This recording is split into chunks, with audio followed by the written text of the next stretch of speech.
నాగబాబు గారి పైన అలాగే జనసేన ఎవరైతే ముఖ్య అధికారులు ఉంటారో వాళ్ళందరిపైన కూడా పవన్ కళ్యాణ్ గారు సీరియస్ అయినట్టుగా తెలుస్తుంది. సో అసలు ఆయన దేనికి సీరియస్ అయ్యారు, ఆ డిస్కషన్లో ఏం జరిగింది అంటే ఈ జనసేన పార్టీ గురించి పట్టించుకునే వాళ్ళు కానీ, ఆ పార్టీ కోసం కష్టపడే వాళ్ళు, ఇంకా కూడా దాని గురించి ఆలోచించే వాళ్ళు ఎవరైనా ఉన్నారంటే అందరికీ కావచ్చు. అదేవిధంగా పవన్ కళ్యాణ్ గారు ఒక్కరే కూడా అన్ని చోట్ల కనిపిస్తూ ఉన్నారు. మరి ఆ పార్టీలో ఉన్నటువంటి ఎమ్మెల్యేలు కానీ, మంత్రులు కానీ, అదేవిధంగా ఎమ్మెల్సీలు, అధికారులు, కార్యకర్తలు అందరూ కూడా ఎటుపోయారు అని చెప్పేసి పవన్ కళ్యాణ్ గారు ఆయన అందరినీ కూడా ప్రశ్నిస్తూ ఉన్నారు.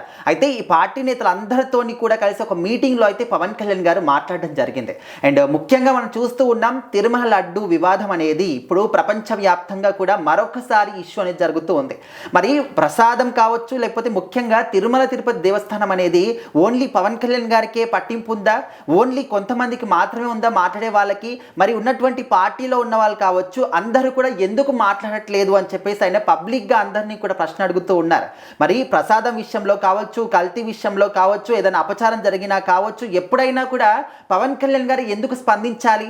ఆ పార్టీలో ఉన్నటువంటి ఎమ్మెల్యేలు కావచ్చు, మంత్రులు కావచ్చు, అధికారులు కావచ్చు, ఎవరు కూడా ఎందుకు స్పందించట్లేదు?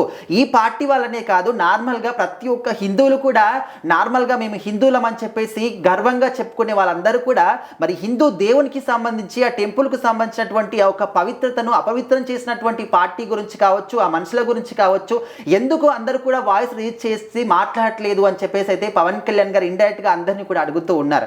సో ముఖ్యంగా మరి నాగబాబు గారి మీద సీరియస్ అయ్యారంటే ఓకే, మరి ఆ పార్టీలో ఉన్న వాళ్ళందరూ కూడా మీకు పదవులు ఇచ్చింది ఏదో మీరు షోఅప్లు చేసుకోవడానికి, వచ్చి కూర్చోవడానికి, చెప్పుకోవడానికి కాదు, పని చేయడానికి మాత్రమే మీకు పదవులు వచ్చింది అని చెప్పేసి కూడా పవన్ కళ్యాణ్ గారు చెప్పడం.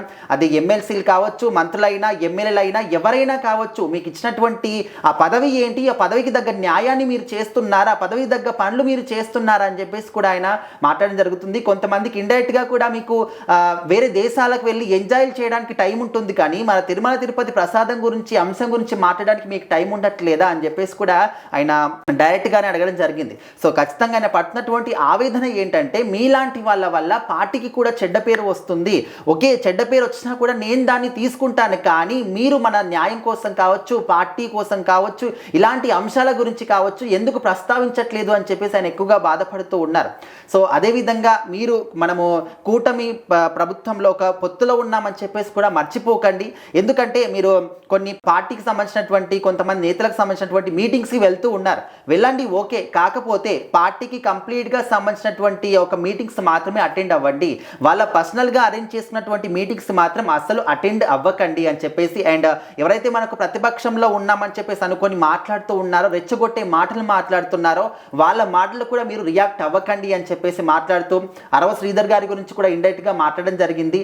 మీకు ఎవరికైనా కూడా పర్సనల్గా చాలా ఇష్యూస్ ఉంటాయి, కానీ వాటి ద్వారా పార్టీకి మాత్రం చెడ్డ పేరు కూడా వస్తుంది, దాన్ని ఏమాత్రం కూడా మీరు పార్టీని మాత్రం ఏమాత్రం డ్యామేజ్ చేయకండి అని చెప్పేసి కూడా ఆయన మాట్లాడడం జరిగింది.